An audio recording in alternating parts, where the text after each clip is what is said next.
बिस्मिल्लाहिर्रहमानिर्रहीम अस्सलातु वस्सलामु अलैका या खातमिन नबीयीन।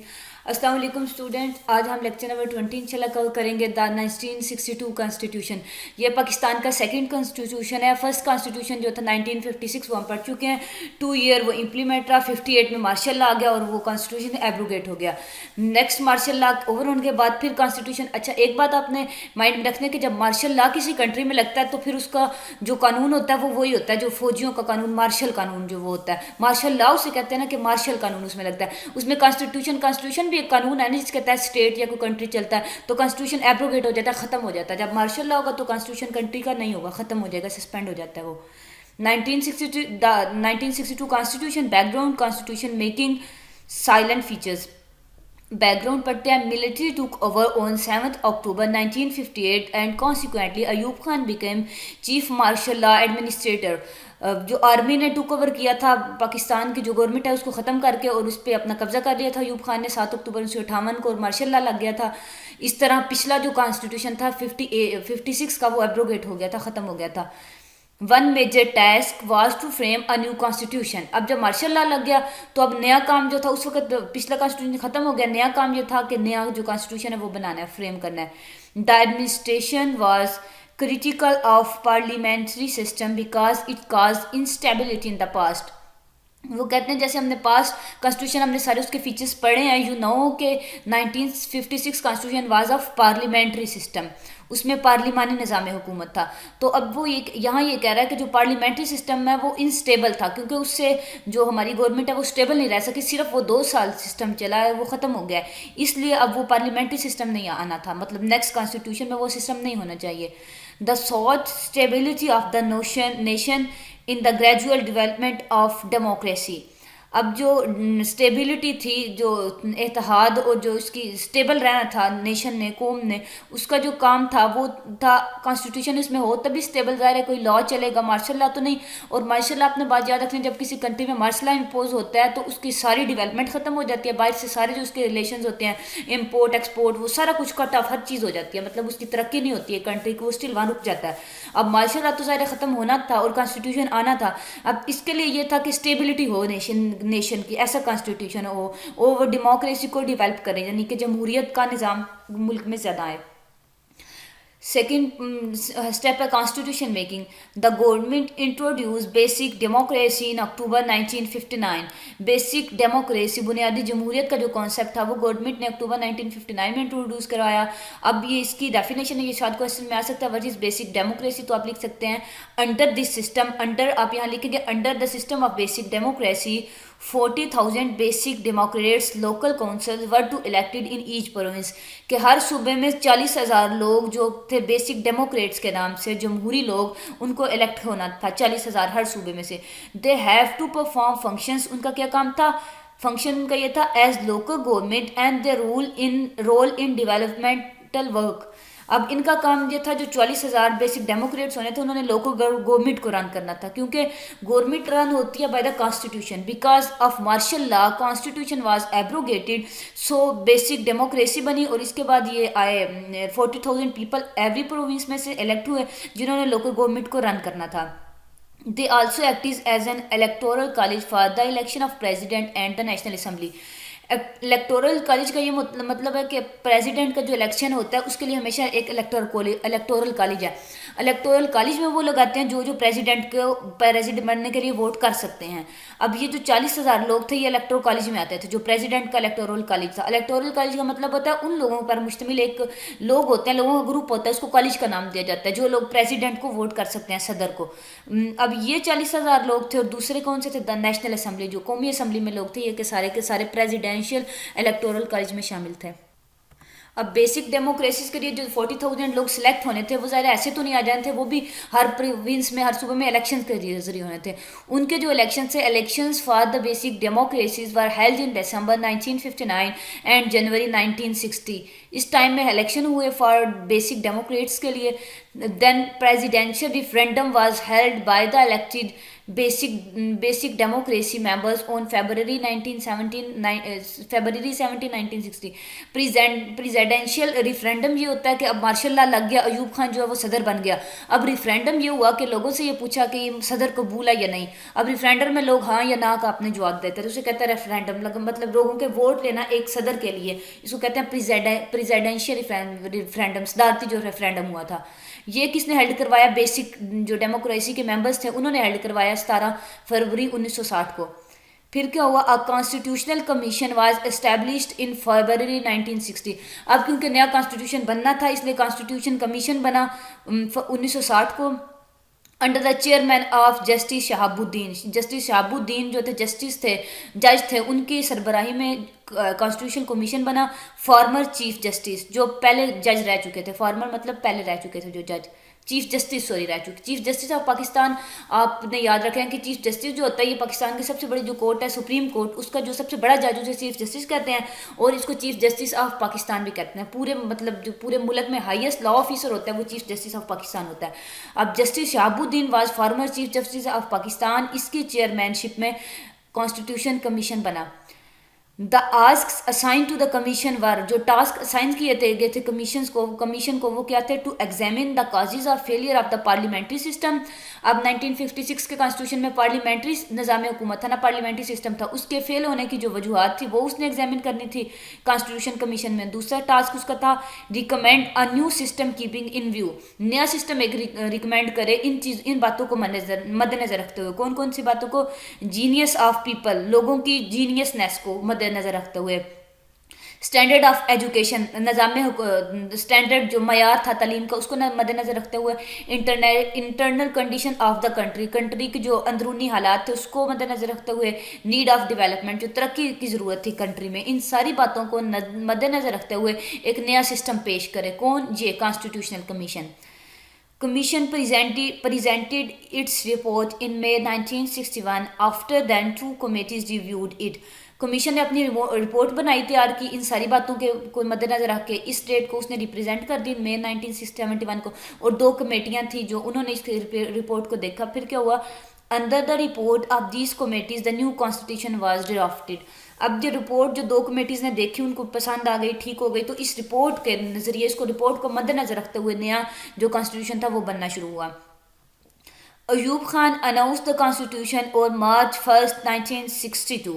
इस डेट को अयूब खान ने कॉन्स्टिट्यूशन का ऐलान किया था, जो सेकंड कॉन्स्टिट्यूशन पाकिस्तान का था, 1962 का constitution. Elections to National Assembly and Provincial Assembly were held in April and May 1962 respectively। क्योंकि जब मार्शल लॉ लगता है सारी की सारी असम्बलीज, कॉन्स्टिट्यूशन लॉ, हर चीज़ मुल्क से ख़त्म हो जाती है। अब मार्शल लॉ कॉन्स्टिट्यूशन अनाउंस कर दिया अयूब खान ने इस डेट को, और फिर उसके बाद इलेक्शन हुए नेशनल असम्बली के भी, प्रोविंशियल सारी की सारी असम्बलीज जो ख़त्म हो चुकी थी उनके इलेक्शन हुए अप्रैल में नेशनल असम्बली के हुए, और मई 1962 में ये प्रोविंशियल असम्बलीज के हुए रिस्पेक्टिवली। का मतलब है जो चीज़ पहले है उसके ये पहले वाले इलेक्शन, मतलब नेशनल असेंबली पहले है तो अप्रैल में उसके, और प्रोविंशियल असेंबली बाद में तो उसके मई में इलेक्शन हुए।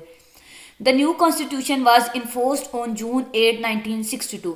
अब एनफोर्स जो डेट हुई सेकंड कॉन्स्टिट्यूशन एनफोर्स कब हुआ, लागू कब हुआ? जून 8 1962। अनाउंस 1 मार्च को हो गया था लेकिन एनफोर्स जून 8 को हुआ।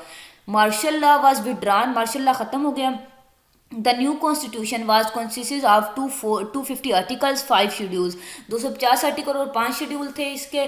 और जो 1956 का कॉन्स्टिट्यूशन था वो आपको याद होगा कि उसके 234 आर्टिकल्स और 6 शेड्यूल्स थे, और जो 62 का सेकंड कॉन्स्टिट्यूशन है इसके 250 आर्टिकल्स और 5 schedules.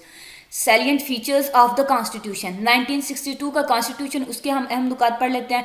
Title of the state, नाम स्टेट का वही था रिपब्लिक एंड इस्लामिक रिपब्लिक, जमहूरी और इस्लामी जमहूरिया। प्रेसिडेंशियल सिस्टम, ये इंपॉर्टेंट पॉइंट है और डिफरेंस भी है 1956 और 62 के कॉन्स्टिट्यूशन में। उसमें पार्लियामेंट्री सिस्टम था, इसमें प्रेसिडेंशियल सिस्टम है।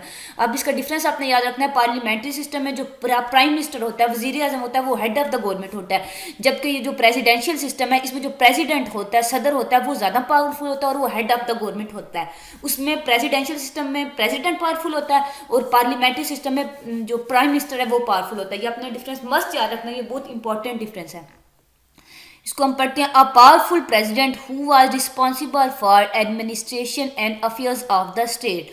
किस किस का जिम्मेदार था? जो पावरफुल ताकतवर प्रेसिडेंट था वो स्टेट के एडमिनिस्ट्रेशन का और उसके मामलात का जिम्मेदार था। ही शुड बी अ मुस्लिम, वो मुसलमान होना चाहिए, एटलीस्ट 40 ईयर ऑफ एज, 40 साल उम्र। उसमें लास्ट का सिस्टम है, आई थिंक उसकी एज 45 तक ही थी, इसमें 40 ईयर है। And should be qualified to be a member of National Assembly. He would be elected through indirect election for a period of 5 year. Indirect election ये होते हैं कि जो लोग डायरेक्ट जो लोग वोट दे के किसी बंदे को सिलेक्ट करते हैं उसको कहते हैं डायरेक्ट इलेक्शन। जो इनडायरेक्ट इलेक्शन होते हैं, क्योंकि प्रेसिडेंट के इलेक्शन हमने पीछे पढ़ा है कि इलेक्टोरल कॉलेज के जरिए होते हैं। इलेक्टोरल कॉलेज में अब असेंबली के लोग होते हैं, प्रोविंशियल असेंबली को, नेशनल असेंबलीज के लोग होते हैं। इसलिए जो प्रेसिडेंट है वो इनडायरेक्ट इलेक्शंस के थ्रू इलेक्ट होता है। ये आपने याद रखना कि प्रेसिडेंट के लिए जो इलेक्शन होते हैं वो इनडायरेक्ट इलेक्शन होते हैं और ये 5 ईयर के लिए इलेक्ट होता है। If he has held office for more than 8 year, अगर वो 8 साल से ज़्यादा ऑफिस में रहे, मतलब 5 साल के लिए एक बार इलेक्ट हो गया, दूसरी बार फिर इलेक्शन हुए, फिर वो इलेक्ट हो गया, तो 8 साल उसको हो गए, दूसरी बार के 3 साल उसके गुजर गए, तो फिर क्या होगा? ही कुड सीक री election with the approval of the national assembly and the parliamentarians. तो उसको दोबारा इलेक्शन अप्रूवल चाहिए होगी नेशनल असेंबली की और provincial assemblies. This is PAs means provincial assemblies.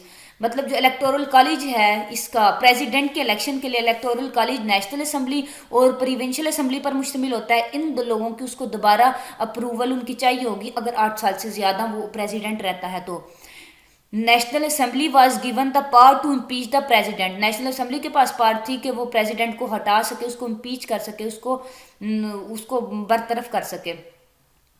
However it was difficult to achieve, लेकिन ये काम मुश्किल था क्योंकि प्रेसिडेंट तो बहुत पावरफुल था ना, नेशनल असेंबली खुद ही उसके अंडर आती है, इसलिए नेशनल असेंबली के लिए बहुत मुश्किल था ये काम करना। आल्दो उसको पावर दी गई थी डॉक्यूमेंट में, एक कॉन्स्टिट्यूशन में लिखी लिखाई पावर थी, लेकिन वो ऐसा कर नहीं सकते थे क्योंकि प्रेसिडेंट देखे ना लिखा है पावरफुल प्रेसिडेंट, क्योंकि काम इसका था ना, प्रेसिडेंशियल सिस्टम था, ये तो बड़ा हेड था गवर्नमेंट का, तो उसको कैसे इम्पीच कर सकती थी national assembly. President could dissolve the National Assembly, but in that case, he must seek re-election. President के पास पावर थी को नेशनल असेंबली को डिजॉल्व कर सकता था, ख़त्म कर सकता था, लेकिन इस केस में उसको फिर दोबारा री इलेक्शन कराने पड़ते थे। ज़ाहिर है जब ख़त्म हो गई असेंबली तो दोबारा री इलेक्शन होंगे। Powers of president was the focal point, मतलब मरकजी नुकता था of all the adjective, legislature and judicial powers. तीनों की तीनों पावर्स जो एग्जेक्टिव हैं, लेजिस्लेटिव हैं, कानून बनाने की पावर्स, कानून इम्प्लीमेंट करने की पावर्स, लागू करने की एग्जेक्टिव पावर्स जो होती है, और जुडिशल पावर कानूनों पर अमल दरामद करने की पावर्स है। सारी की सारी जो पावर्स ताकतें थी वो प्रेसिडेंट के पास थी, because it was the presidential system of government in the constitution of 1962। Cabinet was responsible to him, cabinet जो थी इसकी शूरा प्रेसिडेंट की वो इसको जवाबदेह थी। ऑल की appointments were to be made by president, सारी की सारी अपॉइंटमेंट जो खास होती थी, मतलब जजेस की अपॉइंटमेंट होगी, बड़े बड़े मिनिस्टर्स की अपॉइंटमेंट होगी, सेनेट मिनिस्टर की अपॉइंटमेंट्स होगी, ये सारी की सारी इंपॉर्टेंट अपॉइंटमेंट्स जो होती थी, सब की जो नौकरियां होती थी वो प्रेसिडेंट के जरिए होती थी, प्रेसिडेंट करता था सबकी appointments. He could issue ordinances, ordinance का मतलब होता है कि कोई भी हुक्म अगर सदर उस वक्त दे तो उसको ऑर्डिनेंस का नाम दिया जाता है। मतलब सदर का जो हुक्म है उसको कहते हैं प्रेसिडेंशियल ऑर्डिनेंस, कि सदर का जो हुक्म है, ऑर्डर है, ऑर्डिनेंस आ गया, और वो ऑर्डिनेंस अमल दरामद होता है। ऑर्डिनेंस के उसके कुछ दिन होते हैं अमल दरामद, उनके कुछ दिन बाद वो खुद ही एक्सपायर हो जाता है, लेकिन अगर एमरजेंसी मतलब नाफिज कर दे तो वो उसका ऑर्डिनेंस होगा सदर का, और वो पूरे मुल्क में नाफिज होता है। ये भी इसकी पावर थी कि वो ऑर्डिनेंस इशू कर सकता था। He could also declare the state of emergency in the country में स्टेट ऑफ एमरजेंसी, मतलब अगर कोई थ्रेट है कंट्री, कोई इकोनॉमिक कंडीशन वीक है या कुछ भी ऐसी प्रॉब्लम है तो स्टेट ऑफ एमरजेंसी जो है वो ये नाफिज कर सकता था प्रेसिडेंट। नेक्स्ट पॉइंट है national assembly. National assembly was consisted of one house on the basis of principle of parity between two wings of the country। Principle of parity हम आगे डिटेल से पढ़ चुके हैं, जो यकसानियत का प्रिंसिपल है, दोनों के दोनों जो मुल्क के हिस्से थे, ईस्ट पाकिस्तान और वेस्ट पाकिस्तान, दोनों में से बराबरी के लोग लिए जाएंगे, और नेशनल असेंबली का सिर्फ वन हाउस होगा। लास्ट कॉन्स्टिट्यूशन में टू हाउसेस थे, upper house and lower, and in this constitution there is only one house of the national assembly. There were 150 seats plus 6 seats were reserve for women. इसमें 150 seats थी और 6 seats जो थी वो women के लिए reserve थी, उनके लिए मखसूस थी। ऑल वर इलेक्टेड इनडायरेक्टली, सारे के सारे इनडायरेक्टली, मतलब डायरेक्ट इलेक्शन से नहीं, इनडायरेक्ट इलेक्शन से सारे के सारे इलेक्ट होते थे, जनरल सीट्स वाले भी और रिजर्व सीट्स वाली वुमेन्स भी, सॉरी रिजर्व सीट वाली वुमेन भी। For the membership minimum age limit was 25 year. National assembly की मेंबरशिप के लिए जो एज लिमिट है वो 25 साल होना ज़रूरी थी, जबकि प्रेसिडेंट के लिए हमने पीछे पढ़ा 40 ईयर एज रिक्वायर थी। Legislative powers, national assembly had all the powers of law making. जो मैंने आपको बताया लेजिस्लेटिव पावर्स होती हैं लॉ मेकिंग, कानून बनाने की जो पावर्स होते हैं उन्हें कहते हैं लेजिस्लेटिव पावर्स। ये सारी की सारी नेशनल असम्बली के पास थी। But law was to be finally ratified by the president. देखा, आखिर में जो बादशाह सारे मुल्क का था वो तो प्रेसिडेंट था ना, क्योंकि सिस्टम ही उसका था, सारा प्रेसिडेंशियल सिस्टम था, प्रेसिडेंशियल जो सदारती निज़ाम हुकूमत था।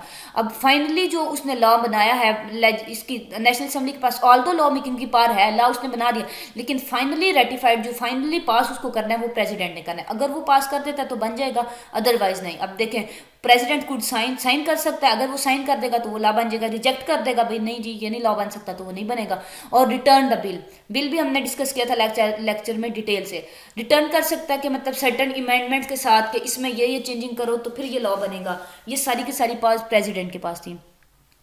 नेक्स्ट फाइनेंशियल पावर्स, जो मॉनिटरी पावर होती हैं, मनी से रिलेटेड मैशियत की जो आती हैं पावर्स, वो सारी की सारी ये भी सारी की सारी नेशनल असम्बली के पास थी, लेकिन लिमिटेड थी, बहुत कम थी as compare to last constitution. पिछले कॉन्स्टिट्यूशन में नेशनल असम्बली को सारी की सारी मॉनिटरी पास दी गई थी, हमने पढ़ा है, लेकिन जहाँ जो नेशनल असम्बली की पास थी फाइनेंशियल पास वो लिमिटेड थी। Only new expenditure could be voted. सिर्फ जो नए अखराजात थे, नया जो बजट बना था वो सिर्फ नेशनल असम्बली ने ड्राफ्ट करना था, लेकिन उसको भी फिर बाद में रेटिफाई होना था प्रेसिडेंट से। National assembly could not reject consolidated fund list and recurring expenditure. Consolidating fund हमने लास्ट लेक्चर में डिटेल से डिस्कस किया था क्या क्या होता है। अब रिकरिंग एक्सपेंडिचर्स ये भी हम पढ़ चुके हैं। ये जो हमने पढ़ा था ना कि सैलरीज जो जजेस की होती हैं और सारे के सारे कमिश्नर्स की और सारी की सारी जो सैलरीज होती हैं वो इसको कहते हैं, सारे को इकट्ठे को कहते हैं रिकरिंग एक्सपेंडिचर। ये सारी के सारे जो ये कंसोलिडेटेड फंड लिस्ट भी और रिकरिंग एक्सपेंडिचर्स भी ये नेशनल असम्बली के पास पार नहीं थी कि वो इसको रिजेक्ट कर सके, क्योंकि प्रेसिडेंट ने इसको एक बार क्या दिया तो बस नेशनल असम्बली अब इसको रिजेक्ट नहीं कर सकती थी। Federalism, there are two provinces of the federation. Pakistan के दो जो सूबे थे, east Pakistan and west Pakistan, उस वक्त only one list of subjects, उसमें सिर्फ एक लिस्ट है subject, the central list was given the constitution. Last constitution में आपको याद होगा कि 3 लिस्ट थी, सेंट्रल लिस्ट, प्रोविंशियल लिस्ट और तीसरी कंकरेंट लिस्ट, लेकिन इस कॉन्स्टिट्यूशन में ओनली वन लिस्ट थी, सेंट्रल लिस्ट, जो कि सारे के सारे इख्तियारात सेंटर के पास होंगे, फेडरल के पास होंगे, दारुल हुकूमत के पास होंगे, और सूबों को कोई इख्तियार ही नहीं दिया गया था। Next, provincial governments. Governors were head of the provinces and govern the province with his cabinet. 1956 के कॉन्स्टिट्यूशन में जो चीफ मिनिस्टर था वो हेड होता था, लेकिन यहाँ जो क्योंकि प्रेसिडेंशियल सिस्टम है बार बार बता रही हूँ, उसको याद रखना है कि ये मेन डिफरेंस है इसका 62 और 56 के कॉन्स्टिट्यूशन का। उसमें पार्लियामेंट्री सिस्टम था, इसमें जो है प्रेसिडेंशियल सिस्टम है। अब ज़ाहिर प्रेसिडेंट हेड होता है और सूबों में क्या हुआ तो ज़ाहिर गवर्नर हेड होगा। ये गवर्नर ऊपर होता है ना, नीचे इसके चीफ मिनिस्टर होता है, लेकिन चीफ मिनिस्टर इसमें हेड नहीं, इसमें गवर्नर हेड था सारे प्रोविंसेस का। Provincial government were directly under the control of president. President जो सदर था डायरेक्टली कंट्रोल करता था प्रोविंशियल गवर्नमेंट का। क्यों भला? क्योंकि सारी की सारी पावर तो सेंटर के पास थी, हमने ऊपर पढ़ा है, इसमें प्रोविंसेस को तो पास दी नहीं गई थी, इसीलिए ये डायरेक्ट कंट्रोल करता था प्रेसिडेंट प्रोविंसेस को। There was a strong centre with a powerful president. जो सेंटर था, मरकज था, वो मजबूत था with a powerful president. He had enough powers to manage provincial affairs. उसके पास जो सूबाई मामलात हल करने की सारी पावर थी। इनफ पावर मतलब काफ़ी ज़्यादा, बहुत सी पावर थी सदर के पास। In case of emergency power central government को take direct control of the province. और जब कोई एमरजेंसी लगती तो जी प्रोविंशियल जो गवर्नमेंट थी वो एक किस्म की ख़त्म हो जाती और सेंटर की गवर्नमेंट है, जो सेंट्रल गवर्नमेंट यानी सदर की, उसका डायरेक्ट कंट्रोल हो जाता प्रोविंसेस पर, सूबों पर भी। Principles of policy, principle of policy मतलब पॉलिसी बनाने के जो प्रिंसिपल थे, अगर कोई नई पॉलिसी बनानी है उसके क्या असूल थे। National solidarity would be observe, जो कौमी यकजहती है उसका ख्याल रखा जाएगा। Interest of backward people would be looked after, जो बैकवर्ड लोग हैं, गरीब गुरबा हैं या मस्किन लोग हैं, उनके जो इंटरेस्ट हैं, उनकी दिलचस्पी है, उसका ख्याल रखा जाएगा। Opportunities for participation in national life, जो कौमी ज़िंदगी है, मतलब कौमी ज़िंदगी से मुराद कौमी जो जिम्मेदारियां हैं या कौमी जो जॉब्स हैं, उसमें सबके सब लोगों को अपॉर्चुनिटीज़ दी जाएंगी, सबको दी जाएगी अपॉर्चुनिटी पार्टिसिपेट उसमें करने की, उसमें हिस्सा लेने की। Education and well being of people, लोगों की भलाई के लिए उनकी तालीम की तरफ के जोर दिया जाएगा, मतलब इस लिहाज से पॉलिसी बनाई जाएगी। Islam would be implemented in day to day life, रोज़मर्रा की ज़िंदगी में इस्लाम को इम्प्लीमेंट किया जाएगा, लागू किया जाएगा।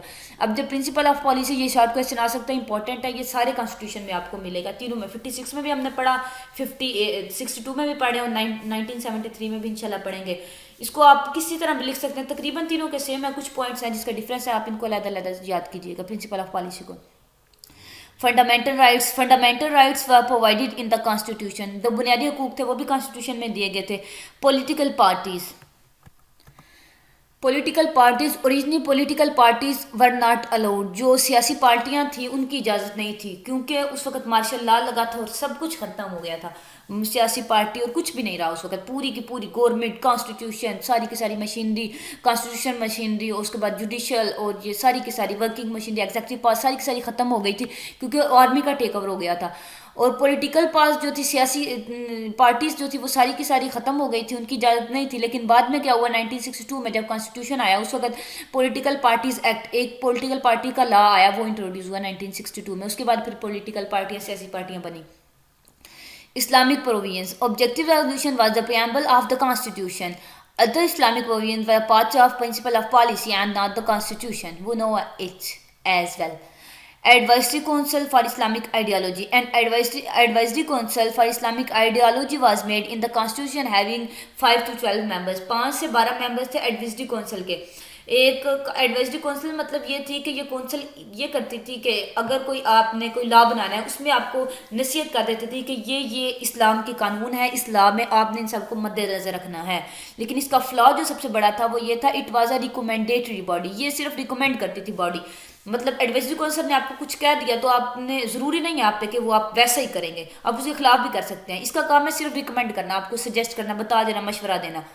अब इस्लामिक आइडियोलॉजी को रिकमेंड करना तो नहीं ना होना चाहिए था, बल्कि इसको इम्प्लीमेंट करना था। लेकिन जिसका फ्लॉ था कि ये सिर्फ रिकमेंड करती थी, एडवाइजरी काउंसिल जो बनाई थी, ये इसके इतने मेंबर्स होते थे, 5 to 12। नेक्स्ट है Islamic research institute. It was designed for the research and instructions in Islam for assisting the reconstruction of Muslim society on truly Islamic lines. मुसलमानों की जो सोसाइटी थी, मुसलमानों का जो माशरा था, उसमें इस्लामिक असूलों पर अमल करने के लिए एक ऐसा सिस्टम बनाया गया था कि जिसमें इस्लामिक रिसर्च इंस्टीट्यूशन था। मतलब वो इस्लाम के असूलों पर को मुसलमानों के जो माशरा था सोसाइटी में लागू करता था, इस्लामिक सर्च इंस्टीट्यूशन। ये आपके एमसीक्यूज में भी आ सकता है कि इस्लामिक रिसर्च इंस्टीट्यूशन जो था ये कौन से कॉन्स्टिट्यूशन में था, तो आपने बताना है कि 1962 के कॉन्स्टिट्यूशन में था।